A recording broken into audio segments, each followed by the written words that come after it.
पूजन करते हैं। और जब पूजन करेंगे तो वो खुश होंगे तो वर्षा करेंगे, वर्षा होगी तो अनाज की उत्पत्ति होगी, गाय से निकलेगी जिन्हें हमारी गाय बछड़े चरेंगे और अनाज की उत्पत्ति होगी, वो अपने घर लाकर रखेंगे, तब कभी धर्म का काम कराएंगे। जवाब दिया है श्याम सुंदर, कहने लगे बाबा आप ये बात ही कह रहे हो, आप ये कह रहे हो कि उनका पूजन करेंगे, उनका पूजन करने से क्या हो सकता है, क्योंकि ये तो अपने अपने कर्मों की खेती होती है, उसके पूजन से क्या हो जाएगा बाबा। यदि ऐसा होने लगे तो एक दूसरे की दुनिया पूजा करेंगे। कर्म इंसान के हाथ है, फल भगवान के हाथ है, कर्म का फल मिलता है बाबा, उसका पूजा करने से क्या फायदा है। क्योंकि बाबा कितना भी कुछ हो जाए और ऐसे अगर हो लगे तो फिर बाबा एक दूसरे को दुनिया पूजेगी।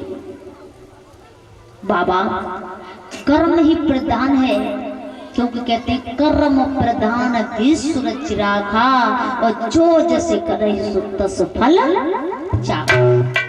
जो जैसा करता है वैसा कर्म के अनुसार फल भोगता है। बाबा फिर हमें एक बात बताओ, क्या जरूरत है पूजन करने की, पूजा करने की। बाबा कर्म के अनुसार जगत में सबका खाना पीना है, और कर्मों के अनुसार सभी का होता मरना जीना। कर्मों से जन रंग बने, कर्मों से ही धनवान बने, और कर्मों से विद्वान बने, कर्मों से ही अनजान बने। कर्मों से ही हर भक्त बने, कर्मों से बने कमीना है, और कर्मों के अनुसार जगत में होता मरना जीना। कर्म के ही अनुसार इस दुनिया में सब झेल रहे हैं फल। तो बाबा फिर उस इंद्र की क्या आवश्यकता है, हमें तो कोई जरूरत नहीं है।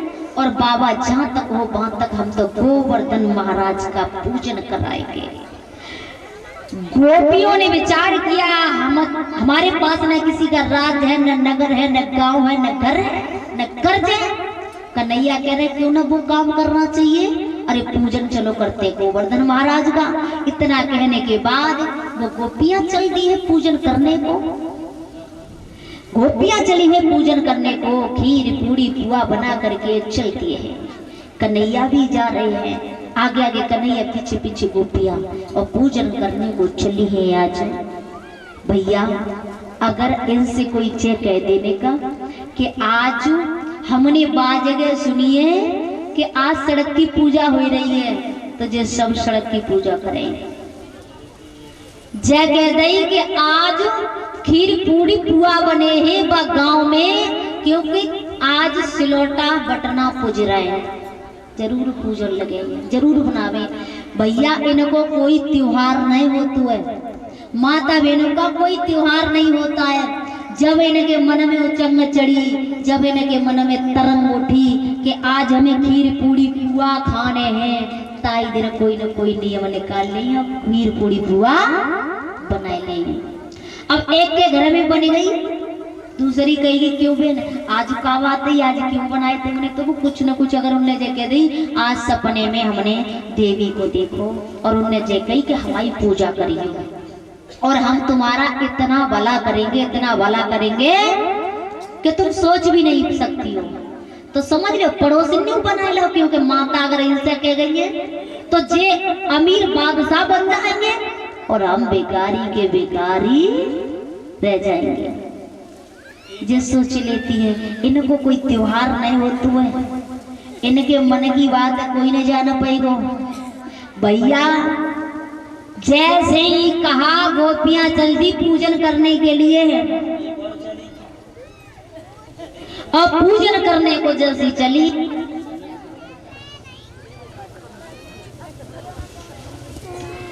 पूजा करने को पहुंची है।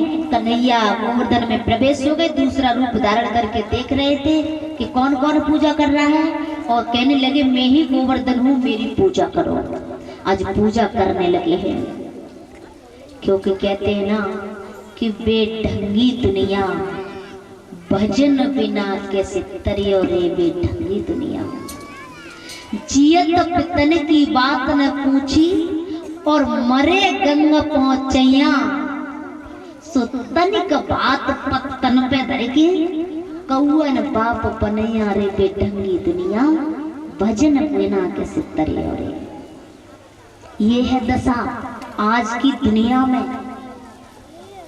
जीते जिए माँ बाप की कोई सेवा नहीं करता है, मरने के बाद आज का गौर खवाएंगे, रिश्तेदारों को बुलाएंगे। सबसे ज्यादा खुटसियानों का हुआ हो तो बाई को पत्थर पर धर के खवाओ होता है। जो तुम्हारी आंख नेक दूसरी साइड में हटी और तुरंत तुम्हारी रोटी फैले जाओ, वो बापू है? तो भैया जितना जीते जी कर लो वो मरने के बाद और अच्छा लगता है, और जीते जी न कर पाओ तो मरने के बाद भी ये ठट्ठा करम सब बंद,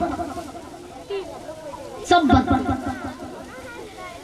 गोपियां चली हैं, पूजा कर रही हैं, और हमारे परीक्षित महाराज खड़े हो जाएं पूजन करने के लिए। बोले सभी तुम्हें तो गोबर धने को और जाओ मेरे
Thank you.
वर्षा बंद हो गई। कन्हैया के पास आया। श्याम सुंदर ने पीठ पर हाथ फिराया और पीठ पर हाथ जैसे फिराया है हर हार उतार दी। इंद्र ने कहा मुझे क्षमा करना, गलती बन गई, मैं अज्ञानी हूं, मैं मूर्ख हूं, आप ज्ञानी हो, माफ करना। तो माफ कर दिया, जवाब दिया, वैसा घमंड कभी मत करना। इंद्र क्षमा मांगता हुआ चला गया। उसके बाद कृष्ण का अभिषेक करने के लिए और कामधेनु गाय आई, अभिषेक करके चली गई। वरुण लोक से नंद बाबा को भगवान कन्हैया ने छुड़ाया है। उसके बाद सुदर्शन शंखचूड़ का उद्धार किया श्याम सुंदर ने। जैसे ही जब सुदर्शन शंखचूड़ का उद्धार किया है, श्याम सुंदर ने जब इतनी लीला रची है, उसके बाद श्याम सुंदर ने रास लीला की है, महारास लीला की है। गोपियों को यमुना के तट पर नचाया, स्वयं नाचे और दर्शन दिए। उसके बाद उन्हें घमंड हुआ तो उनके घमंड को चकनाचूर किया और कहा चिंता मत करो, मैं तुम्हें दोबारा बुलाऊंगा। उसके बाद में नारद मुनि ने जब ऐसा देखा, चैन नहीं पड़ा, कंस के पास आए और कंस को आकर पूछा है। तो कंस ने कहा बाबा आप ये तो जानते हो, वैसे मैं हर किसी से बड़ा दोष रखता हूँ, साधु संत मुझे सुहाते, बच जाए तो चारों मुष्टिक पहलवानों से मरवा देना। जैसे उन्होंने कहा है तो नारद चले गए। कंस ने वही काम किया और जब वो काम किया है, कंस ने भैया पत्र बनाया, अक्रूर को दिया और अक्रूर ने सोचा कि कन्हैया बलराम के पास तो बहुत राक्षस भेजे, कहीं कंस का दूत समझकर वो मुझे मार न दे। दूसरे मन से सोचा दीन भाव से जाकर खड़ा हो जाऊंगा तो क्यों नहीं वो मुझे गले से लगाएंगे, क्योंकि कहते ना कि भक्ति करो तो ऐसी करो जो भगवान तुम्हें गले से लगा ले।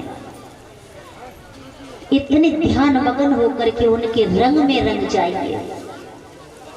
मेरे प्यारे सज्जनों, भगवान की भक्ति यानी भक्ति तो किसी भी प्रकार की हो, किसी भी चीज की भक्ति हो, या किसी देवी की भक्ति या परमात्मा की भक्ति यानी किसी चीज की लगन हो।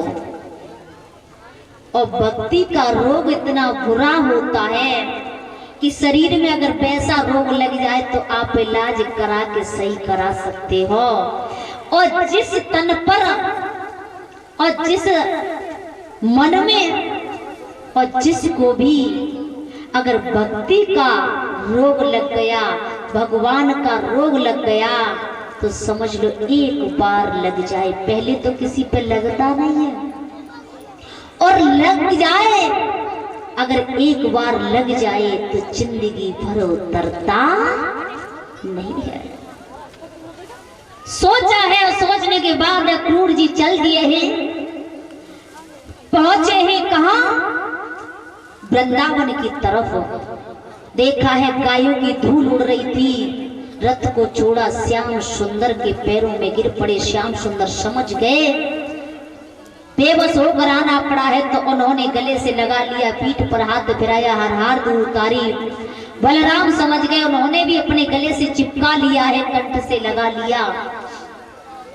और उसके बाद घर लाए, घर लाने के बाद भोजन कराया, और भोजन कराने के बाद कन्हैया बलराम ने पूछा है कि चाचा जी कैसे आना हुआ। उसके बाद पूछा, सच बात तो यह है माता बहनों कि कभी भी तुम्हारे घर में रिश्तेदार, व्यवहार, अतिथि कोई भी आ जाए, पहले उसे भोजन कराओ, उसके बाद कुछ पूछना। और जो माता बहनें कैसे होती है, आजकल तो फोन चले गए, फोन महाराज, फोन पे ही सारी खबर आ जाते, सवेरे से संध्या तक फोन चलता रहता है, तो फोन पे ही सब खबर हो जाती है कि ठीक है ठाक हो, बढ़िया है, खाना खाए लो, खाए लो। क्या करती हो? अच्छा लला को सोचा ही रहे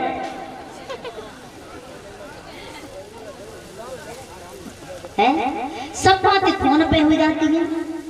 अब अगर बहन है, माता बहनों को अगर भतीजा भी आ जाए, रास्ता में मिल जाए, लला है कहाँ से आए, कौन जा रहे, कौन है बुआ, जहाँ तक आए या जा रहे हैं, तो बेचे नहीं कहेंगे लला लेट होएगा, घर चले खाना खाएंगे तब ही जाइए।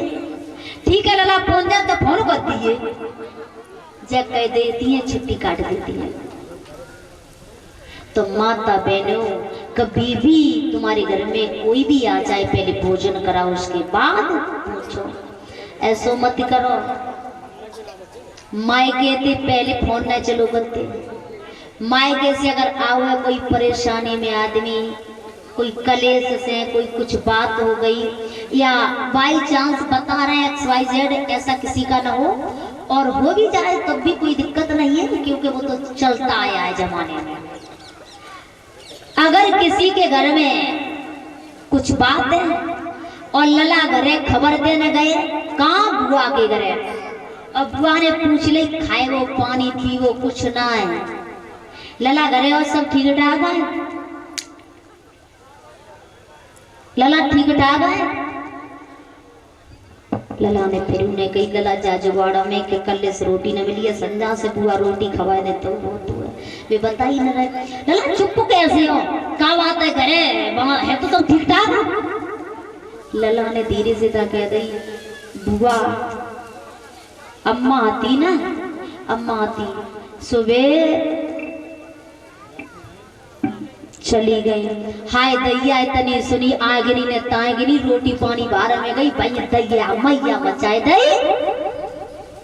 अब ललाया तो वहां से भूखो आओ, और जाऊं रोटी नहीं मिली, और दैया मैया और मचा दई। अब ये कह रहे बुआ रो मत, हम ताई से तो आए, तुम रो मत, मैं संग चलो। आए तैसे बेचारे चले गए। तो कभी भी भूखा इंसान के बारे में सोचना चाहिए, भूखा कभी नहीं वापस करना चाहिए।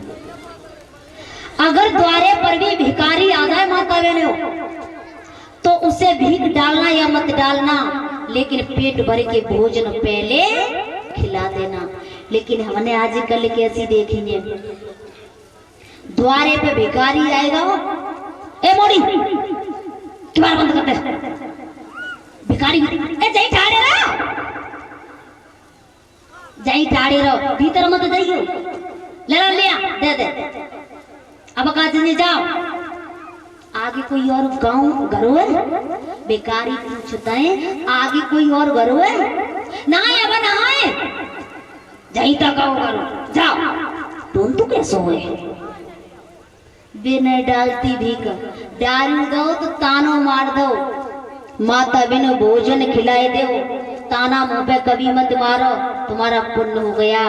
और तुमने भीख भी डाल दी, कितनी भी तुमने सोने की मोहरें क्यों ना दे दी, और तुमने ताना मार दिया तो समझ लो वो पुण्य नहीं हुआ।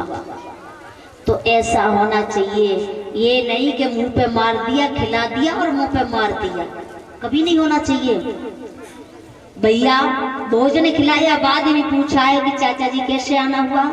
उन्होंने कहा बेटा ये है पत्र, आपको बुलवाया है, वसुदेव देवकी को मारने का निश्चय कर लिया है। कन्हैया ने कहा क्यों नहीं हम जाएंगे, अगर ऐसी बात है तो जरूर जाएंगे हम। सुबह जैसी हुआ है कन्हैया और बलराम, और जैसी तैयार हुए हैं चलने को भैया, जब चलने को तैयार हुए हैं, चलने को तैयार हुए, गोपियों ने देखा है श्याम सुंदर ने रथ को तैयार किया है, गांव से बाहर निकाल कर खड़े हो गए। गोपियों ने देखा है, गोपियां कहने लगी हैं कन्हैया, सब इकट्ठी हो गई और कहने लगी कहां जा रहे हो?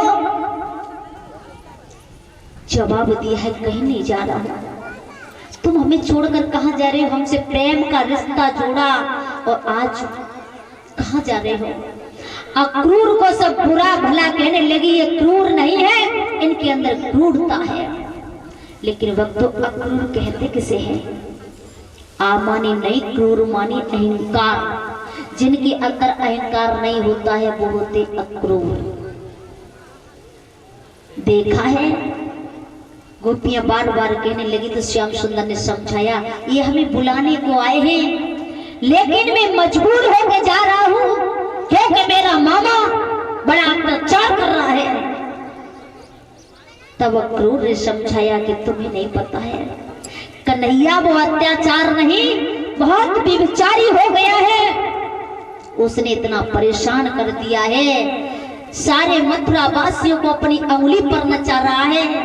वो यदि ये कह दे कि ये घोड़ा नहीं गधा है तो कहना पड़ता जी हजूर गधा है, वो ये कह दे ये आम नहीं बबूल है, कहना पड़ता जी हजूर ये आम नहीं बबूल है। वो दशा है जी हजूर करते हुए जिम में छाले पड़ गए हैं, मजबूर नहीं मजबूरियां ले जा रही हैं।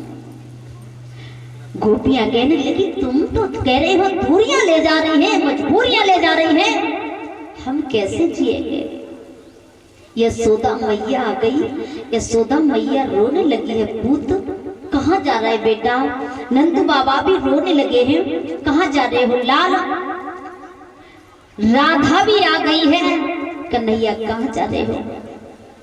आज मैया यशोदा गोपियां सब रो रही हैं और कहने लगी कहाँ जा रहे हो श्याम, तुम्हारे बगैर हम कैसे रहेंगे? तुम्हें पता नहीं है कि हमारी दशा क्या होगी श्याम सुंदर, तुम्हारे बगैर हमारा जीना नहीं है, मरना है। श्याम सुंदर हमें छोड़ करके मत जाइए। गोपियां जब रोदन करने लगी हैं, मैया यशोदा रोने लगी है, मैया यशोदा कहने लगी बेटा कहाँ जा रहे हो?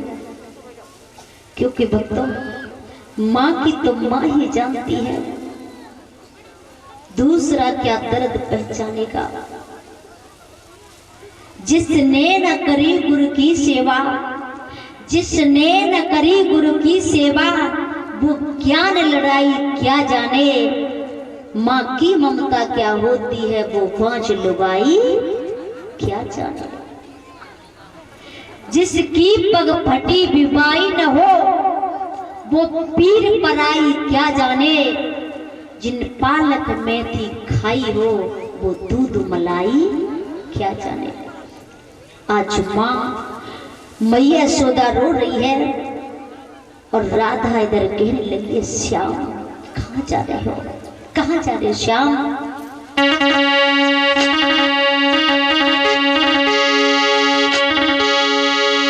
राधा बोली है कि अपने दिल का हाल तुमको बताऊं मैं, तुम भी देखा ना यार कैसे रह पाऊं मैं, कोई है रुशनी बात आई, कोई है रुशनी बात आई।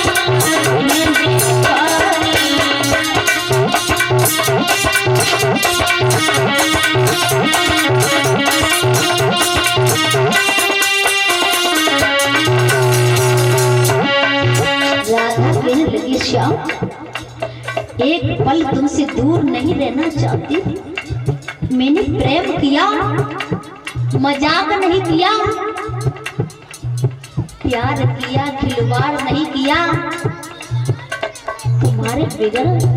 तुम्हारे बिगड़ मेरी क्या दशा होगी श्याम?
आज राधा रोने लगी है।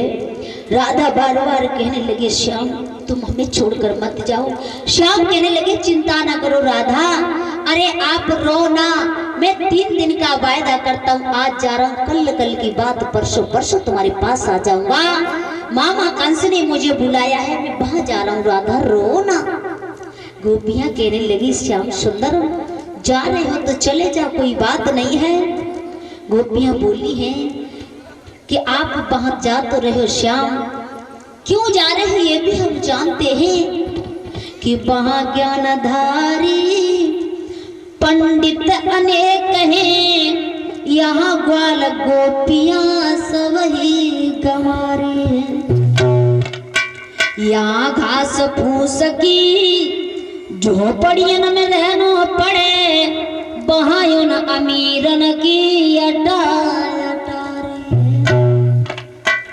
यहाँ साग बथुआ सो भुवरियन के हाथन को, बहुत सुंदर भोजन बनाती सुंदर नारी।